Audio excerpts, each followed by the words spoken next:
बिस्मिल्लाहिर्रहमानिर्रहीम। On the demand of Muzalfa Firoz, ये problem algebra की है। Find equivalence classes for the equivalence relation A is congruent to B modulo 5 on the set Z of integers. तो इसको समझने के लिए सबसे पहले हम डेफिनेशन एक देख लेंगे। कॉन्ग्रुएंस मॉडुलो M रिलेशन, यानी एक रिलेशन जिसको कहते हैं कॉन्ग्रुएंस मॉडुलो M। इसकी डेफिनेशन को पहले समझ लेंगे, जिसका नोटेशन यहाँ पर दे रखा है। तो इसकी डेफिनेशन के लिए let M be a fixed positive integer. M एक पॉजिटिव इंटीजर है in the set Z means set of integer. Z of, ये Z जो होता है वो सेट ऑफ इंटीजर्स होता है। और यहाँ पर हम एक रिलेशन को डिफ़ाइन करेंगे। वी डिफ़ाइन ए रिलेशन, जिसके बारे में हमें बात करनी है। A is congruent to B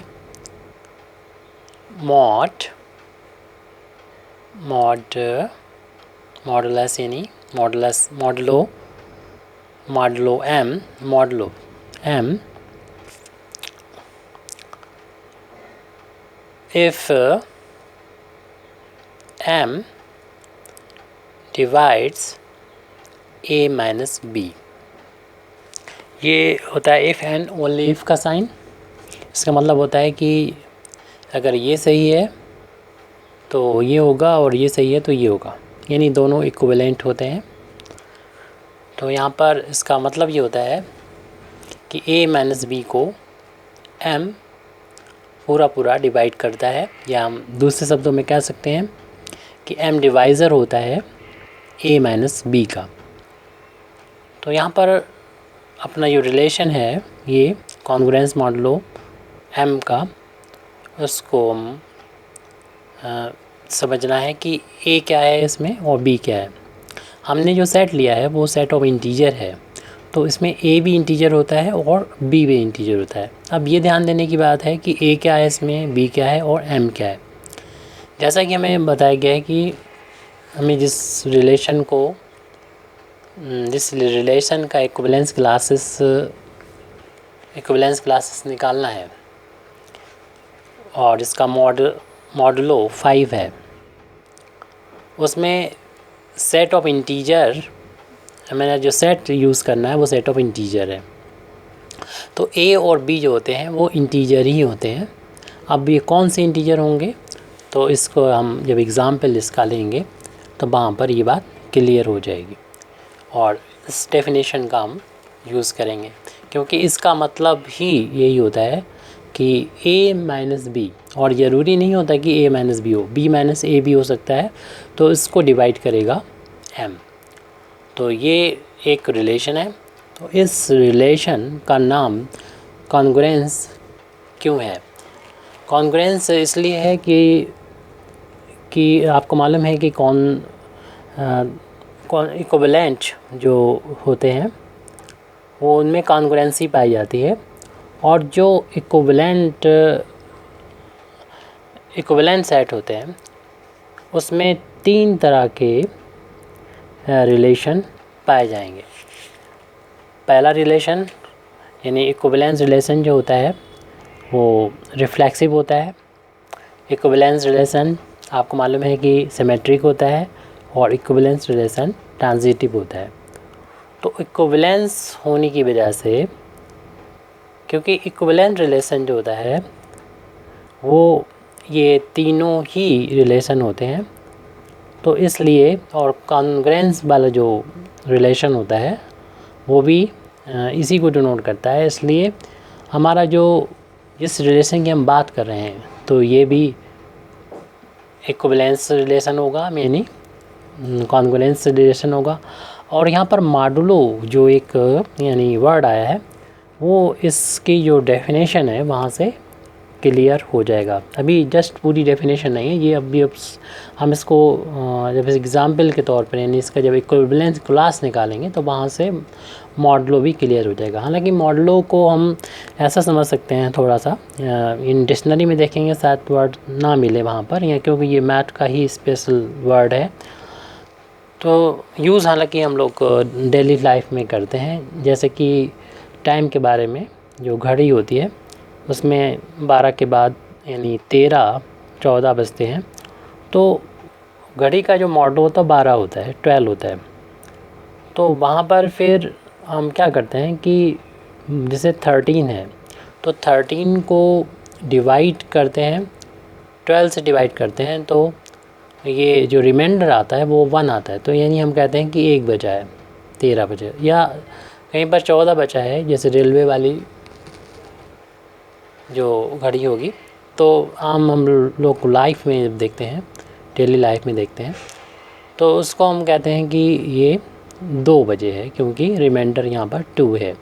तो यहाँ पर मॉडलो हम बता रहे थे कि मॉडलो जो है वो 12 अगर हो जाएगा तो हमारा ये 1-2 होंगे, यानी हम लोग जो यूज़ करते हैं डेली लाइफ में वो मॉडलो का यूज़ करते हैं, और 12 मॉडलो यहाँ पर होता है।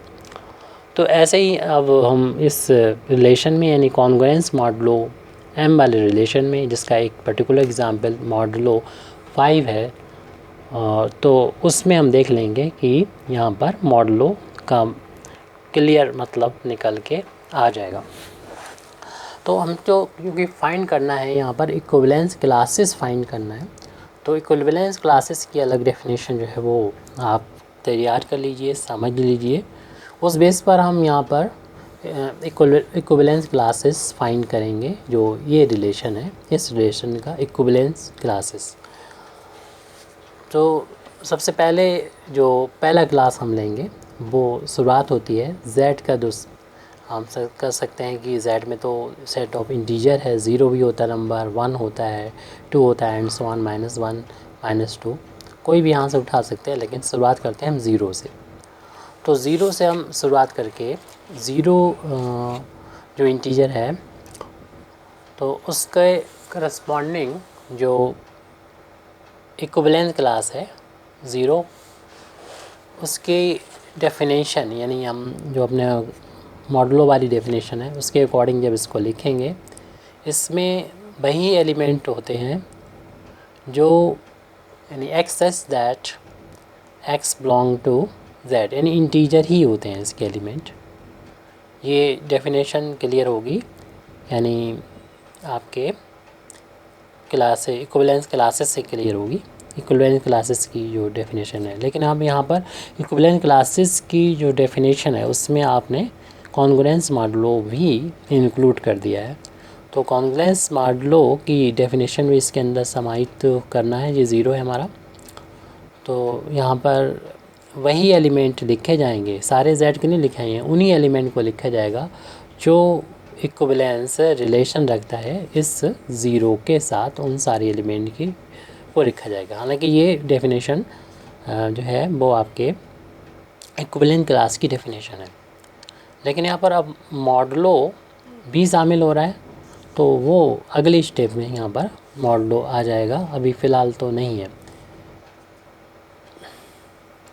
तो x such that x belong to z।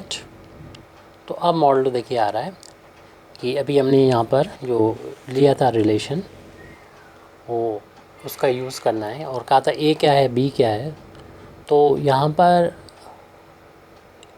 a जो है वो आपका कोई भी एलिमेंट z को बिलोंग कर सकता है, b यहाँ पर 0 है, और जो मॉड m में m है तो m की वैल्यू हमारे इस सवाल में 5 है, और हमने इसको ही शुरुआत कर दी है। इसी इक्विवेलेंस रिलेशन का इक्विवेलेंस क्लासेस जो है फाइंड कर रहे हैं। तो पहला इक्विवेलेंस क्लासेस जो होता है वो ज़ीरो होता है। और ज़ीरो इसकी डेफिनेशन यानी इक्विवेलेंट क्लासेस की ये हमने लिख दी है। अब इसमें हम जो हमारा कॉन्ग्रुएंस जो रिलेशन है कॉन्ग्रुएंस मॉडलो वाला उसका यूज़ करेंगे कि इसमें वही एलिमेंट आएगा जो x में से इस ज़ीरो को माइनस करने पर ये जो मॉडलो हमारा था वो कितना था 5 था, 5 का मल्टीपल होगा, 5 का मल्टीपल होगा यानी 5 यहाँ पर n कह सकते हैं।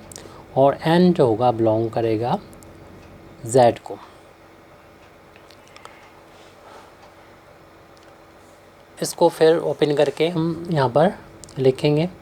जब इसको ओपन करके लिखेंगे तो थोड़ा सा कैलकुलेशन कर लें यहाँ पर कि ये अगर कोई और नंबर होता तो ट्रांसपोज कर देते। फ़िलहाल तो ये माइनस होके x ही आ जाएगा। x की वैल्यू 5n आ गई और n की वैल्यू इंटीजर, और इंटीजर मालूम है आपको क्या होते हैं। तो जब हम वैल्यू यहाँ पर इंटीजर्स की पुट करेंगे तो n बराबर यानी इंटीजर जो ज़ीरो भी होता है तो n बराबर ज़ीरो रखेंगे तो ये ज़ीरो आ गया। फिर n की वैल्यू 1 रखेंगे तो ये 5 हो जाएगा, और n की वैल्यू -1 रखेंगे -5 हो जाएगा। n की वैल्यू 2 रखेंगे तो ये 10 हो जाएगा।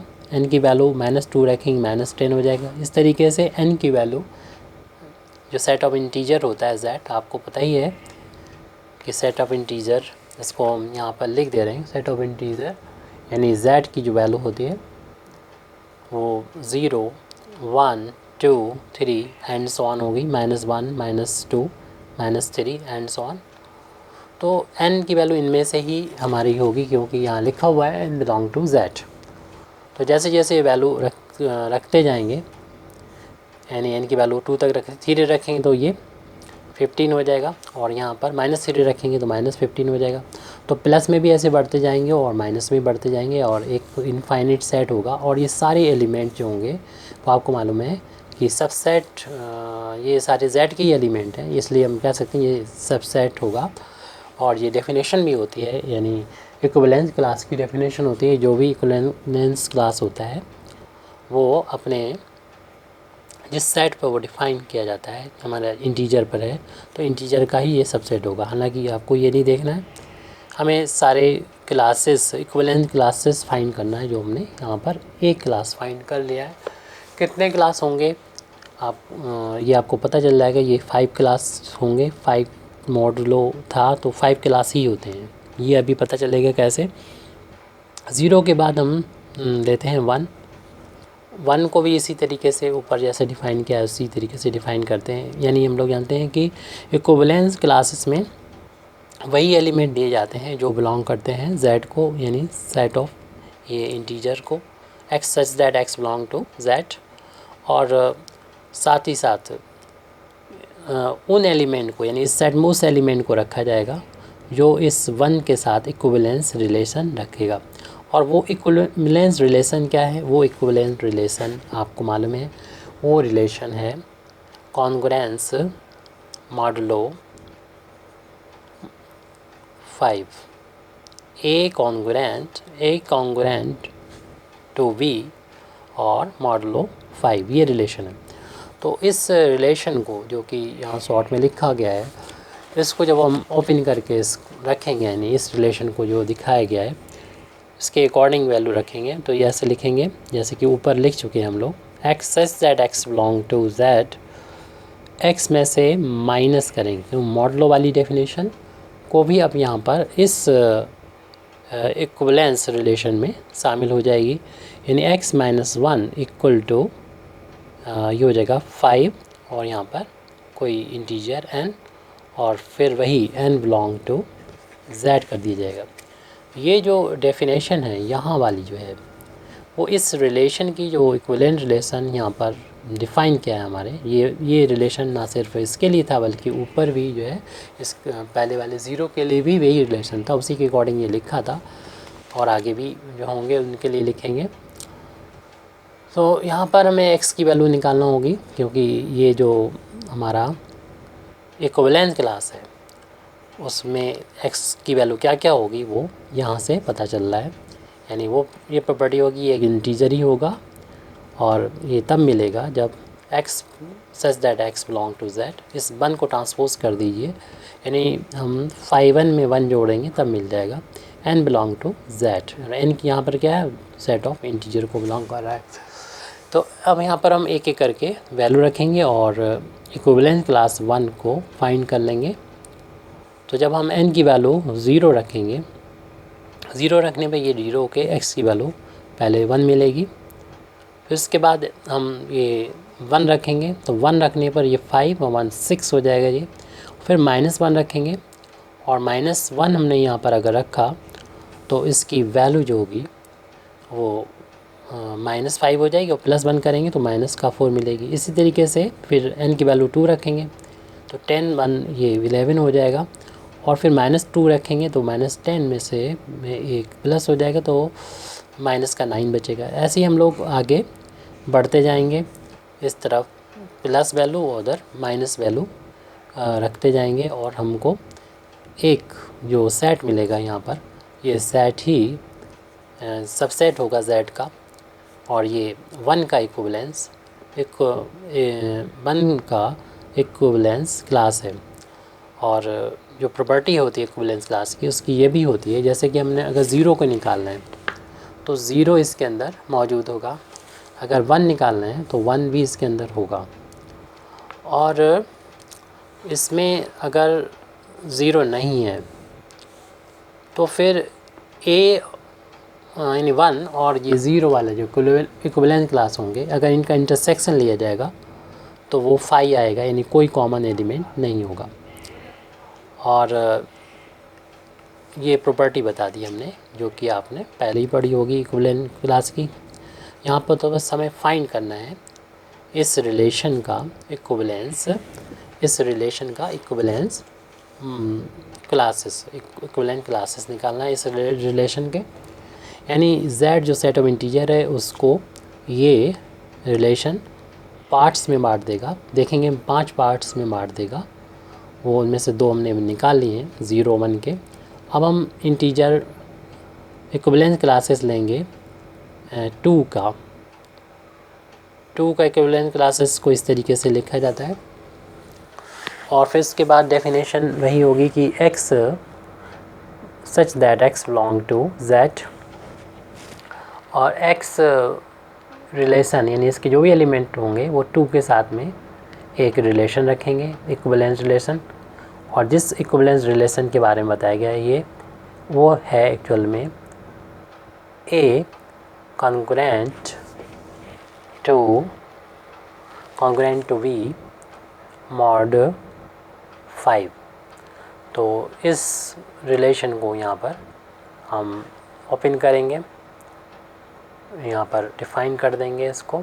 तो x such that x belong to z, x और इसके डेफिनेशन आपको मालूम ही है, शुरुआत में बता दी थी कि इसका मतलब ये होता है कि a माइनस b जो होता है वो डिविजिबल होता है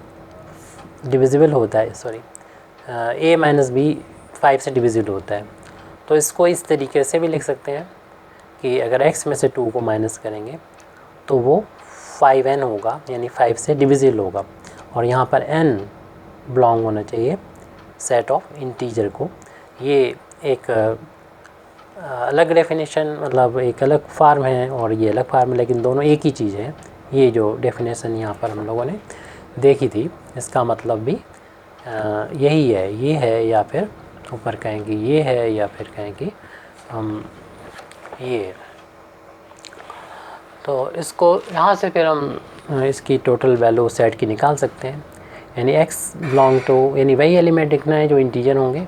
2 को जब ट्रांसपोज करेंगे तो x की वैल्यू 5n + 2 हो जाएगी, और n बिलोंग टू z होगी। फिर n की वैल्यू यहाँ पर रखेंगे, 0 से स्टार्ट करेंगे, 0 रखेंगे और बीच में रखेंगे ये, तो 2 आ जाएगी। फिर इसके बाद हम यहाँ पर 1 रखेंगे, प्लस का 1 रखेंगे तो राइट हैंड साइड, माइनस वाले इस लेफ़्ट में लिखते जाएंगे। जब यहाँ पर हम प्लस का 1 रखेंगे तो 7 हो जाएगा, तो 7 को राइट हैंड साइड लिख देंगे। ये -1 रखेंगे तो -5, और प्लस का 2 तो माइनस का 3 बचेगा, तो लेफ़्ट में लिखेंगे, प्लस वाले को राइट में लिखते जाएंगे। n की वैल्यू 1 तक रख दी, अब 2 रखेंगे तो 2 रखने पर ये 10 और 2 12 हो जाएगा। ऐसे ही -2 रखेंगे तो -10, 2 माइनस का 8 आ जाएगा। ऐसे ही n की वैल्यू 3 बढ़ाते चले जाएंगे और इधर n की वैल्यू वही निगेटिव वाली रखेंगे तो ये वैल्यू -13 आ जाएगी और ऐसे ही रखते जाएंगे दोनों साइड में। तो ये एक दूसरा इक्विवेलेंस क्लास आ गया। तो ये कब तक चलता रहेगा? अभी तो हमें सारे फाइंड करने हैं, इस रिलेशन के सारे इक्विवेलेंस क्लासेस निकालनी है। तो 0 से स्टार्ट किया, अब आगे बढ़ते जाएंगे 1 2, अगला आएगा 3। तो 3 की भी डेफिनेशन वैसे ही कि x such that x belong to z, और x का रिलेशन होना चाहिए इक्विवेलेंस रिलेशन 3 से, और ये इक्विवेलेंस रिलेशन है वही A congruent to B mod 5। तो mod 5 होने की वजह से ही हम यहाँ पर x such that x belong to z, x में से इसका मतलब ये होगा कि x में से हम 3 को माइनस करेंगे तो ये mod जो भी था 5 यानी 5 से डिवाइड करा जाएगा इनका डिफरेंस, तो पूरा पूरा डिवाइड हो जाएगा, यानी कोई यहाँ पर एक इंटीजर और आएगा जो 5 से मल्टीप्लाई होगा, यानी n बिलोंग टू इंटीजर यानी z। अब इसकी वैल्यू को पूरा निकालने के लिए थोड़ा सा कैलकुलेशन कर लेंगे, डायरेक्ट भी अब कर सकते हैं। इस 3 को तो ट्रांसपोज करेंगे तो x की वैल्यू हो जाएगी 5n प्लस का 3, और n की वैल्यू हमें रखनी है z से, z की वैल्यू 0 से रखेंगे, 0 रखने पर पहला एलिमेंट 3 मिलेगा, प्लस का 1 रखेंगे तो 8 मिलेगा, -1 रखेंगे तो -5 + 3 -2 मिलेगा। इस तरीके से हम वैल्यू इनकी रखते जाएंगे, n की वैल्यू बढ़ाते जाएंगे प्लस और माइनस में, तो ये वैल्यू यहाँ पर हमको ऐसे ही मिलती रहेगी, और एक और क्लास इक्विवेलेंस क्लास हमको मिल गया है। तो ऐसे ही और यहाँ पर हम लोग लिखते रहेंगे आगे भी, और इस तरफ भी इसको कंप्लीट करेंगे, इधर माइनस में आती रहेगी वैल्यू। तो एक सवाल उठता है ये कितने मिलेंगे, हालांकि हम पहले बता चुके ये 5 मिलेंगे ऐसे, तो 5 पर ही क्यों रुकेंगे, तो हम लोग आगे चलते हैं। 4 इसका निकालेंगे, 4th नहीं 5th होगा, 0 से स्टार्ट की थी, तो यहाँ पर हम निकालते हैं। हमारा 4 तक हो गया था, कहाँ तक हुआ था ये, 3 निकाला था, 4 का निकालेंगे। तो 4 को जब निकालेंगे तो वही डेफिनेशन और उसी तरीके से सॉल्व करेंगे। तो हम डायरेक्ट यहाँ पर फिर इसकी वैल्यू को लिख दे रहे हैं 4 9 14 19, यानी आप इसमें 5 ऐड कर दो, एक नंबर पता हो गया आप उसको 5 ऐड कर दो, और इसमें से 5 जो होगा वो माइनस कर दो, 5 माइनस करेंगे तो माइनस का 1 मिलेगा, इसमें से 5 माइनस करेंगे तो माइनस का 6 मिलेगा, इससे 5 इसमें से माइनस करते जाएं, इधर 5 प्लस करते जाएं। तो यहाँ तक तो आंसर हो गया हमारा, लेकिन आगे क्यों नहीं निकालेंगे इसका रीज़न यहाँ पर देख लेते हैं। क्योंकि अगर हम 5 भी निकालते हैं तो आपको मालूम है आसान है निकालना इसका, कि 5 लिख दीजिए, उसके बाद इसमें 5 ऐड करते जाएं आगे, और यहाँ पर लेफ़्ट हैंड साइड में 5 को यहाँ से माइनस करते जाएं तो 0 होगा, यहाँ पर -5 होगा, माइनस का 10 होगा, एंड सो ऑन। लेकिन देख रहे हैं कि कोई हमें नई चीज़ नहीं मिलेगी। ये वैल्यू जो है हमने देखी होगी पीछे, 0 चूँकि इसमें आया है, और 0 का हम इक्विवेलेंस क्लास निकाल चुके हैं। तो हम लोग जानते हैं कि अगर एक भी एलिमेंट कॉमन होता है तो उसका इक्विवेलेंस क्लास, और ये जो 5 है तो इसका इक्विवेलेंस आपस में इक्वल होता है। तो इनमें से कोई भी एलिमेंट कॉमन है तो इक्विवेलेंस, और यहाँ पर ये देखिए अब ऐसा नहीं कर सकते 5 0 के इक्वल है, लेकिन इक्विवेलेंस क्लास के बेस पर ये है, इसको इक्वल कर देंगे। ना सिर्फ ये 5 0 के इक्वल है, बल्कि इसमें आने वाले कोई भी एलिमेंट को हम लिख सकते हैं, -10 को लिख सकते हैं, -5 को लिख सकते हैं, एक्सेट्रा। तो बाद में जो 6 आ रहा है, 6 आ रहा है, तो 6 देखिए 1 में भी आ चुका है, तो 1 वाला हो जाएगा। तो इस तरीके से जितने भी हमें मिलेंगे आगे वो सब रिपीट हो चुके हैं।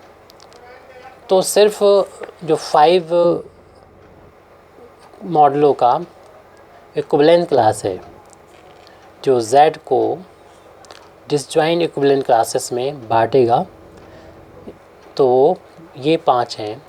यानी Z को हम इस तरीके से एक यूनियन सेट में लिख सकते हैं। यानी 0 इक्विवेलेंस क्लासेस का यूनियन ले लिया जाए 1 के साथ, और 1 का फिर 2 के साथ, फिर 2 का 3 के साथ, और 3 का 4 के साथ, तो ये बन जाएगा Z। यानी Z के सारे एलिमेंट हो जाएंगे। एक 0 के साथ जो रिलेशन रखते हैं वो सारे 1 के साथ, 2 के साथ, 3 के साथ, 4 के साथ, पूरा जो है हमें Z बनानी है। हालांकि हमसे पूछा गया था, इतना ही लिखना हमारे काफ़ी हो जाएगा। यानी वो चारों ही जो हमें निकालना थे यहाँ तक कंप्लीट हो जाता है। और thank you very much indeed for listening me. वाकुर दाबाना अल्हम्दुलिल्लाहि रब्बिल आलमीन।